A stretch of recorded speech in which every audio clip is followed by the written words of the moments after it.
Bienvenidos a la quinta sesión de nuestro curso El hombre es capaz de Dios. Yo soy la maestra Grisel Varela y hoy vamos a compartirles un tema que espero les parezca interesante, que se llama El mal cuestiona. Primero haremos el planteamiento. ¿Cuántas veces nos hemos preguntado lo que es el bien y el mal? Y al cuestionarnos sobre los acontecimientos malos en los actos humanos del hombre, nos preguntamos qué es el mal, cómo es que el hombre realiza el mal y sobre todo qué es el bien. Por eso, en el planteamiento de este tema, nos hacemos las siguientes preguntas. ¿Todo ser humano se cuestiona sobre el bien y el mal? ¿Existe alguna diferencia objetiva entre lo que es el bien y el mal? El bien y el mal dependen de las costumbres, la educación, las conveniencias o las imposiciones.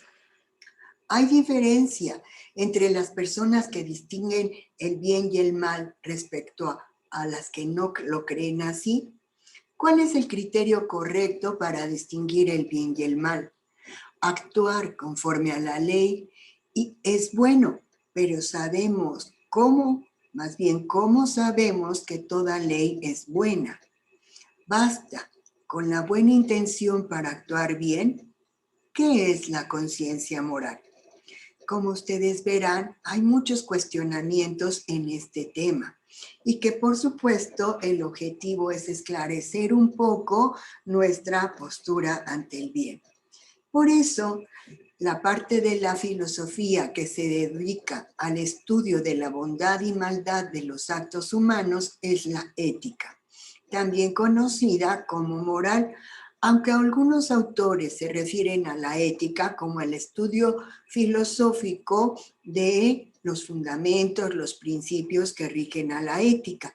Y la moral se aplica como en el orden práctico, ¿verdad? Por eso se puede hablar de la moral cristiana, la moral musulmana, la moral budista, porque como que se refiere a un caso concreto de la práctica de los fundamentos que sustentan lo que es el bien y el mal. Así que veremos que la ética es la parte de la filosofía que estudia la bondad y la maldad de los actos humanos. Es una ciencia práctica y normativa que estudia racionalmente la bondad y la maldad de los actos humanos. Quiere decir esto que no solamente se dedica a teorizar, sino que es una ciencia que se debe llevar a la práctica. ¿Para qué? Para normar nuestros criterios, tener un concepto claro de lo que es el bien y la maldad y así poder, pues, tener los fundamentos para nuestro bien actuar. Decimos que es una ciencia porque es una ciencia humana y es un conocimiento a nivel científico porque busca explicar las causas del fenómeno que estudia. ¿Qué es lo que estudia? El bien y el mal en los actos humanos. Cuando vamos a tratar de explicar el por qué, cómo es que se da, estamos profundizando en ese conocimiento y por eso decimos que es una ciencia que estudia los actos humanos, porque solamente el hombre es el ser capaz de hacer ética, de llevar a cabo en su vida una moralidad. Y aquí debemos distinguir que existen dos formas de que el hombre realiza actos.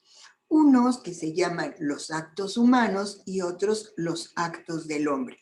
Los actos del hombre no son objeto de estudio de la ética ni pueden ser calificados como éticos buenos o malos en la moralidad, porque son actos naturales que todos los hombres realizamos y que no tienen esta implicación o esta connotación de bondad o maldad.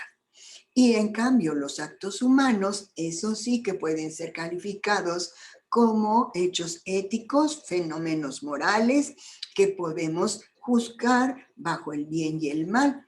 Y estos actos deben tener un objeto, un fin y unas circunstancias. Realizarse de manera libre y pues el hombre en esta consecución de actos humanos busca su felicidad. Por eso en este tipo de actos si podemos aplicar los principios de la ética o la moralidad. Bien podemos decir que un acto del hombre puede convertirse en un acto humano cuando el acto se da por sí mismo, como comer, dormir, jugar, alimentarse. Es un acto que todos los hombres realizamos, pero no implica un hecho ético. Sin embargo, un acto humano puede ser un acto del hombre cuando ya tiene un objeto, un fin y unas circunstancias determinadas. Y así el acto de caminar puede convertirse en un acto humano cuando yo tengo que entrenarme para una caminata especial, cuando tengo que hacerlo con un método para tener una mejor condición física, porque mi fin es correr una caminata en una carrera, por ejemplo. Entonces sí, ya mi acto de caminar ya tiene un objeto, un fin, unas circunstancias y ya puede convertirse en un acto moral. Así que entonces, al ver la distinción entre un acto humano y un acto del hombre, vamos a ver que la ética rige en los actos humanos. ¿Por qué? Porque ya los realizo con un objeto, un fin y unas circunstancias determinadas que van a permitir que yo pueda realizar el bien o el mal. Ahora, nos preguntamos qué es el bien y vamos a decir que el bien es el objeto de la elección voluntaria. La voluntad siempre se dirige a un bien en cuanto que expresa un aspecto de la bondad, aunque algunas veces los hombres, usando nuestra libertad, elegimos un mal. Es decir, no podemos juzgar a primera instancia la perfección de ese bien, nos dejamos llevar por alguna de sus facetas y muchas veces no elegimos el bien mayor. Ya que la libertad es una cualidad de la voluntad por la que elegimos un bien, debemos estar conscientes de que en ese acto de libertad es mucho mejor conocer a mayor profundidad un bien para poderlo elegir de la mejor manera. ¿De dónde viene la palabra bondad o el bien? Viene del latín bonus, que significa bueno.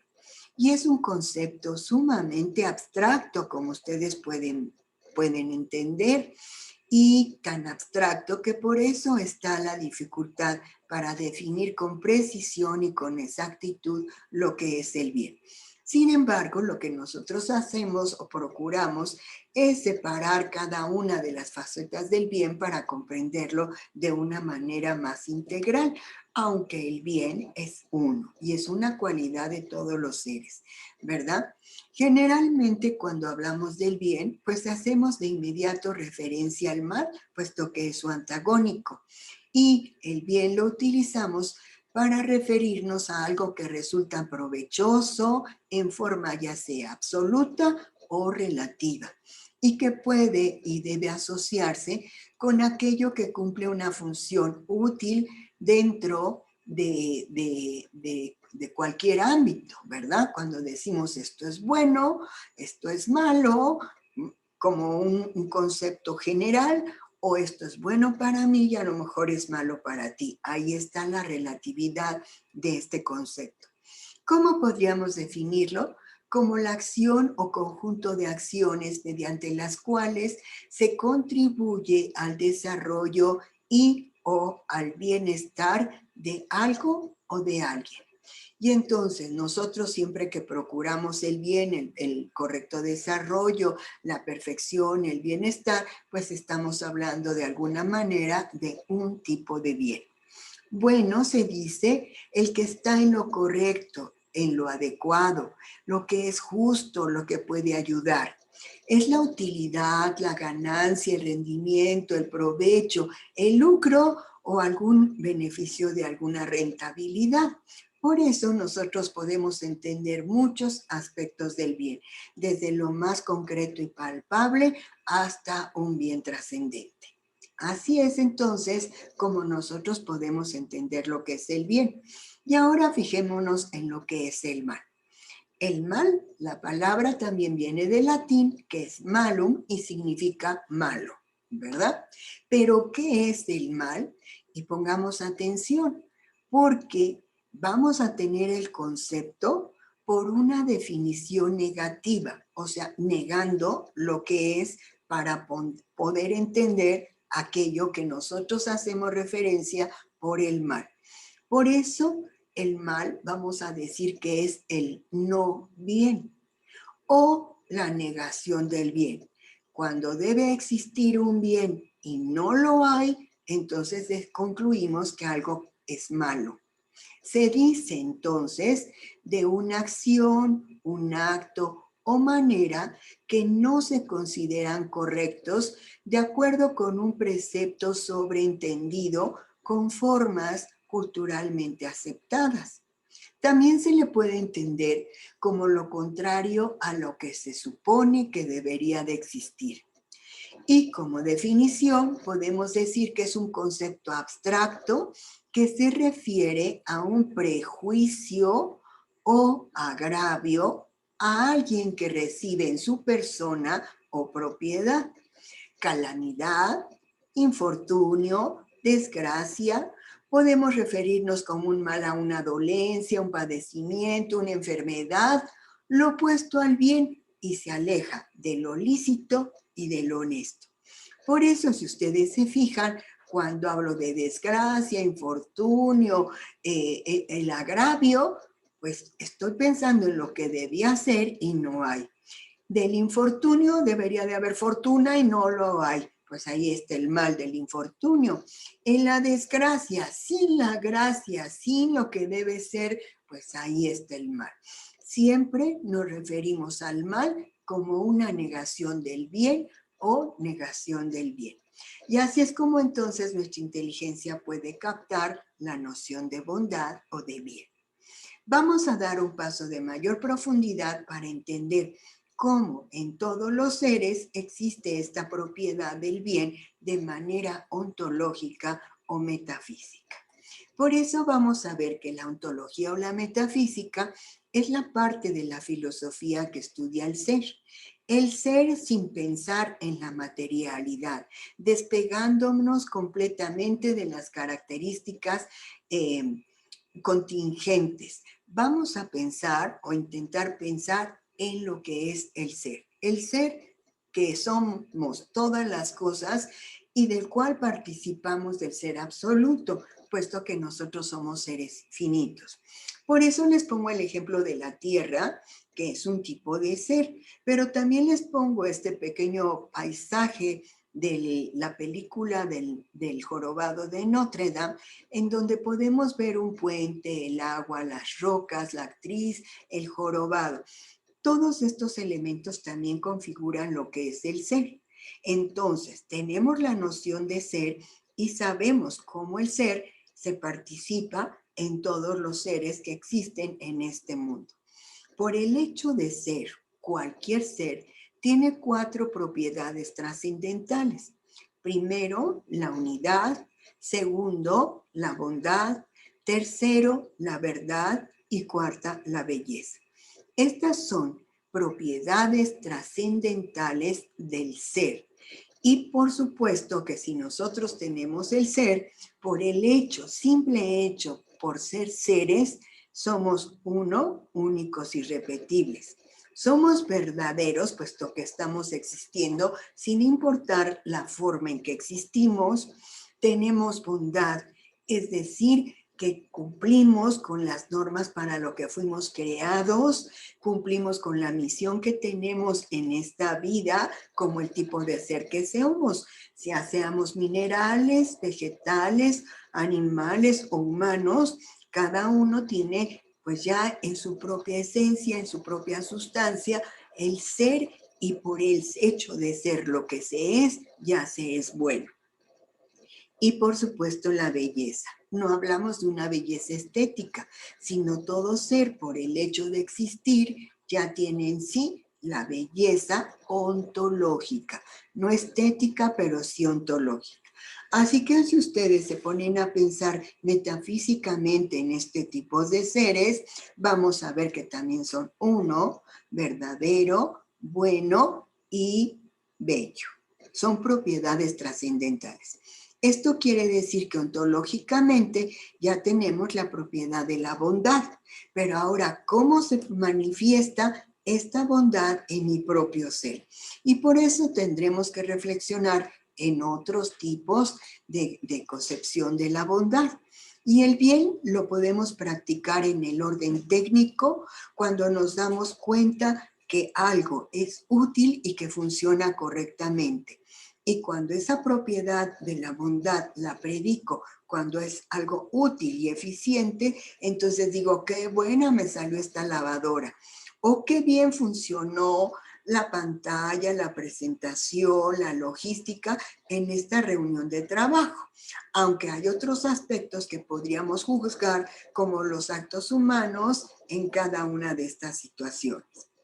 También podemos hablar del bien sensible, que es el bien que captamos con nuestros sentidos, con el conocimiento sensible. Y es cuando nosotros predicamos del bien, cuando afirmamos que algo nos resulta agradable, gozoso o placentero. Por ejemplo, estar en un rico spa o tener un baile lindo, sentir la música, el contacto con la pareja con la que bailamos, es algo que produce gozo, placer, es algo agradable y es cuando decimos que tenemos el bien sensible. Pero también, pues nos damos cuenta que tenemos un bien y un mal moral. Y ese bien o mal moral está captado por nuestra conciencia moral. ¿Qué es la conciencia moral? Es el proceso de introspección que hace cada ser humano cuando es capaz de analizar la actitud que mantiene en sus propios actos. La conciencia moral es la prueba de que el ser humano es muy capaz de hacer cualquier cosa y darse cuenta de que tiene sus facultades espirituales, la inteligencia y la voluntad, que a diferencia del resto de las demás especies de seres vivos, es el único que ha presentado la manifestación de esta capacidad. La conciencia moral es completamente subjetiva, puesto que cada uno de nosotros es producto de lo que piensa, de sus fundamentos educativos, de su trasfondo cultural, y eso es individual. Cada uno tiene sus propias experiencias de vida, cada quien va conformando su propia ideología, su propia jerarquía de valores, y por eso cada uno también vamos configurando nuestra conciencia moral.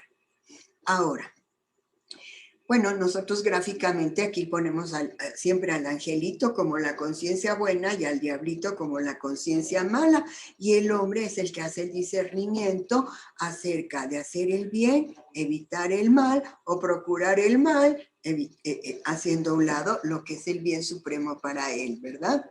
Así que entonces tenemos que pensar que no todas las conciencias humanas son iguales.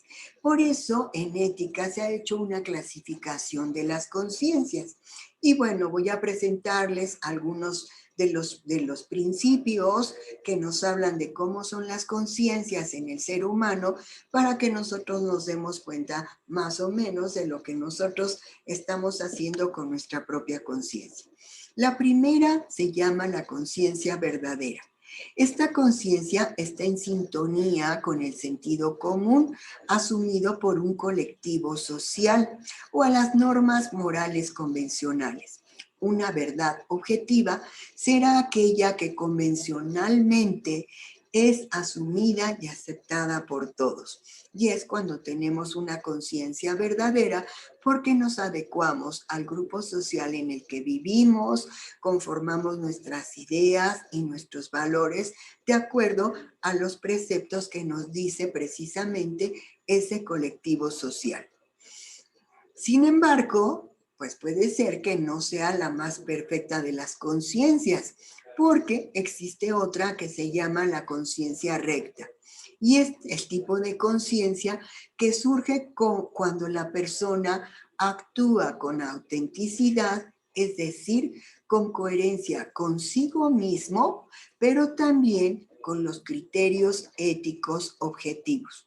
No solamente en cómo los percibe su sociedad, su grupo cultural, sino que también tiene conciencia de los preceptos objetivos que indica la ética, ¿verdad? Y entonces se dice que esa persona está trabajando, está actuando con una conciencia recta.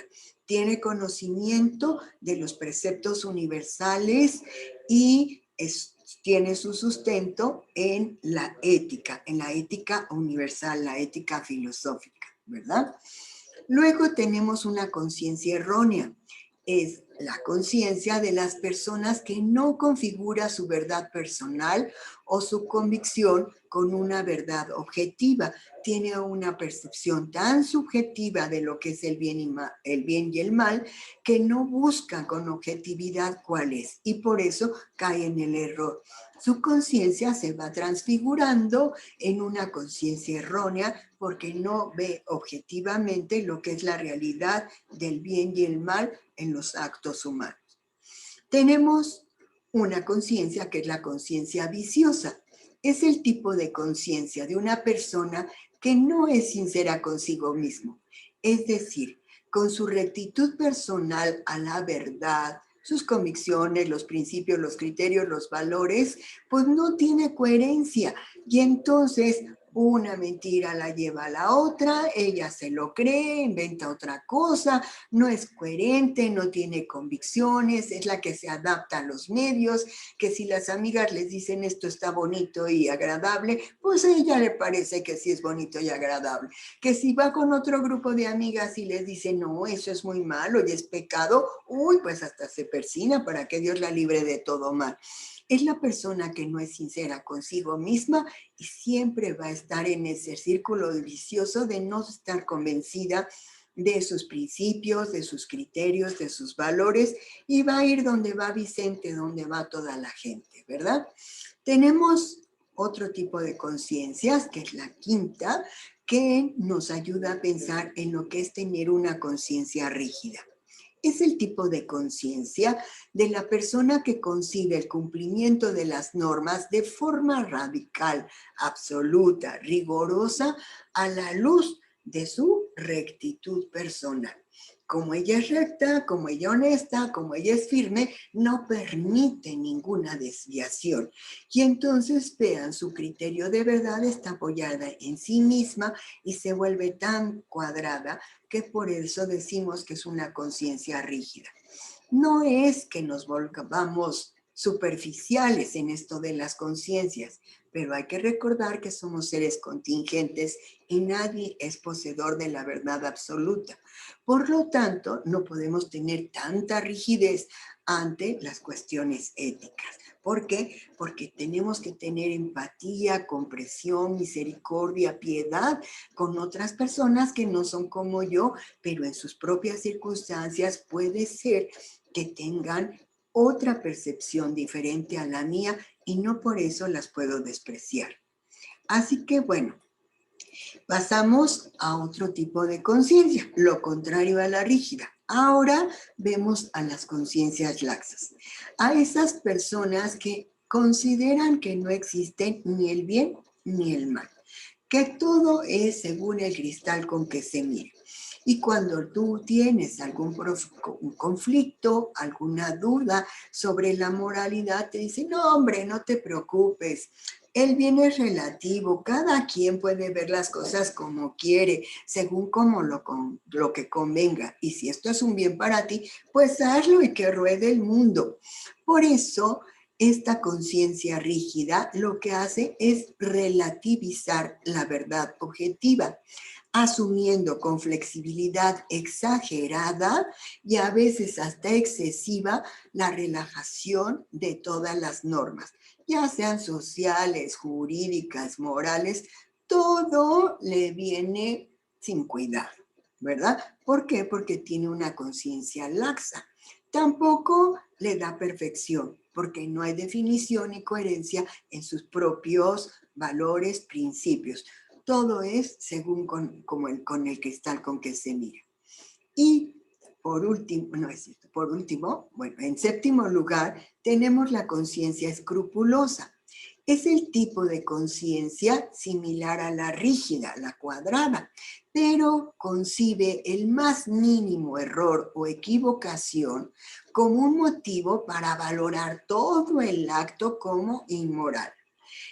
Todo le parece incorrecto, todo es pecaminoso, porque hasta en el más mínimo detalle, ella está buscando, según ella es perfeccionista, y por eso anda buscando hasta el mínimo detalle para calificar o cualificar las cosas. Y entonces decir, ¿es bueno o es malo? Si ve un pequeño detalle malo, ya toda la cuestión se tornó malo. Y pues no, tampoco eso es verdad, porque todas las cosas tienen algún aspecto que puede ser algo bueno, pero que de acuerdo a mi propia experiencia es lo que voy a valorar. Así que como ustedes ven, pues la conciencia es un trabajo que también requiere de nuestro esfuerzo. Así como el cuerpo se ejercita mediante pues una gimnasia, nado, el deporte, pues también la conciencia, cuando nosotros la analizamos y ejercitamos, también podemos lograr tener una conciencia recta, encaminada al bien, con principios universales y no hacernos de otros tipos de conciencia, aunque pues no hay perfectos. De repente podemos ser un poquito laxos, de repente rígidos, de repente rigurosos, pero el chiste es conocernos para sabernos guiar de la mejor manera. Por lo tanto, cuando estoy pensando en mi conciencia, de inmediato también pienso en las cosas buenas y en las cosas malas. Y me doy cuenta entonces que si el bien pues no es tan fácil de comprender y de entender y de asimilar, pues también es difícil el mal.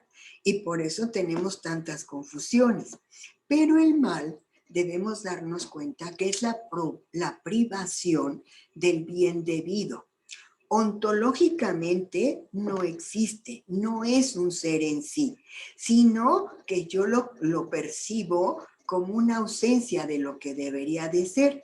Es como la oscuridad no existe, lo que existe es la luz, que sí se puede dirigir, que se puede cuantificar, que se puede meter en pilas, en baterías, ¿verdad? Pero la oscuridad es la ausencia de luz, como el frío. El frío pues se mide por la ausencia del calor. Lo que existe es el calor y cuando el calor no existe, pues se da el fenómeno del frío. Y baja la temperatura porque no hay calor, ¿verdad? Pues así pasa con el mal. El mal es la ausencia del bien y ontológicamente afirmamos que no tiene ser, pero en el orden del ser del bien, siempre vamos a afirmar el mal como una privación, como una carencia, como esa sequera ante el bien debido. Por eso afirmamos que existe un mal físico, técnico, sensible o moral, porque teniendo que existir el bien no existe y por eso predicamos que está el mal, ¿verdad? El mal en lenguaje religioso se llama pecado. Y el mal no es creado por Dios, ya que no tiene ser y Dios pues es el perfecto bien, entonces en él no hay ninguna carencia, ¿verdad? El mal y el bien está en los actos humanos. Observen en toda lo que les rodea, en todo el mundo natural, y van a ver que la bondad y la maldad solamente está en los actos humanos, en las acciones que realizamos los hombres y ni en ningún otro ser. Por lo tanto, tenemos que identificar que el mal es un acto cuando el hombre no realiza el bien que debe. Y el mal es permitido por Dios porque siempre busca el bien de sus criaturas, respeta absolutamente la libertad humana, comprende el sentido que busca para la perfección del hombre, y el hombre puede aprender mayores bienes y superar el mal en favor de su perfección. Por eso Dios sí permite el mal, aunque no es el creador del mal. ¿Queda comprendido? Pues bien, ahora pensemos en que el mal nos cuestiona, ¿verdad? Y el planteamiento correcto debería ser: ¿qué hace el hombre en favor de la unidad, la verdad, la bondad y la belleza del mundo? Pues actuar frente al mundo, pero no siempre obra hacia la unidad, la verdad, la bondad y la belleza del mundo. Quiere decir entonces que en el origen del plan de la creación y de las leyes naturales, todos los fines eran buenos. Pero por la libertad humana, el hombre actuó de una manera imperfecta y entonces dejó de hacer el bien que debía. Y por eso se hizo acreedor al pecado, al mal. Le dio le dio realidad a dejar de hacer lo que debía. Y es entonces cuando nos damos cuenta que el único ser que tiene la facultad para dejar de hacer el bien debido es el hombre. Y el hombre, cuando fue creado por Dios, decidió dejar de hacer el bien y entonces se hizo acreedor al pecado, al mal, ¿verdad? ¿Por qué culpamos entonces a Dios? ¿Por qué no nos reconocemos que el mal es producto de nuestra contingencia y de nuestra precariedad? ¿Por qué no hacemos algo más por un mundo más humano, conforme al fin último del hombre, que es la felicidad?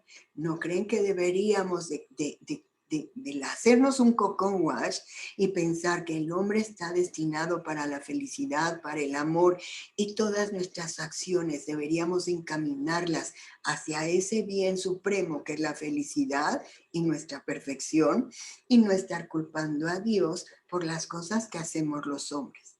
Si Dios lo permite, es para perfeccionarnos. Y lejos de lamentarnos acerca de ese mal que vamos sufriendo, que vamos viviendo, que vamos realizando, pues deberíamos encontrar el lado positivo y encontrar la lección de vida que nos está dando cuando dejamos de hacer el bien debido. Así que el mal cuestiona. ¿Y cuántas veces hemos encontrado a personas que también hasta se retiran de su religión o de creer en Dios porque ellas son tan perfectas que no pueden creer en un Dios tan bueno, tan puro, tan celestial, que ama al hombre y permita que haya niños pobres, violencia en el mundo, tanto crimen, tanta guerra, tanta agresión? Ellos no pueden creer en un Dios así. Cuando, ya les decía, que el planteamiento es al revés. Dios nos creó para el bien, para la felicidad, y los hombres, porque somos con esta perfección de inteligentes libres, somos capaces de elegir el bien o evitar el mal. También está en nuestras manos, y no es porque Dios obre y realice los males para el hombre. Sería absurdo que Dios, que crea al hombre y lo ama, quiera su mal. Así que entonces la ley de Dios nos invita a buscar nuestra perfección, a lograr el bien y buscar la felicidad. ¿Para qué? Para que en esta vida terrena tengamos el premio de una vida eterna. Así que bueno, espero que estas reflexiones nos ayuden a poner una mejor estructura cuando tengamos que definir qué es el bien y qué es el mal, y que nos sirva de orientación para tratar de compartir con nuevas generaciones, pues cómo podemos entender el problema del mal en el mundo. Muchas gracias por su atención. Les recomiendo ver un video que se llama El bien y el mal, concepto general, está en YouTube. Aquí les puse el link por si quieren consultarlo en el chat del Círculo de Estudio de Gris. Ahí también les voy a subir el video para que puedan verlo directamente. Y si no, pues hacen clic a este enlace y podrán apreciar los conceptos filosóficos que nos dicen acerca del bien y del mal. Si ustedes quieren hacer una reflexión sobre lo que vieron en su video, saben que recibo sus tareas con mucho gusto en mi correo institucional de Universidad Anáhuac, Querétaro, en el correo grisel.varela02@anahuac.mx. Estoy para servirles.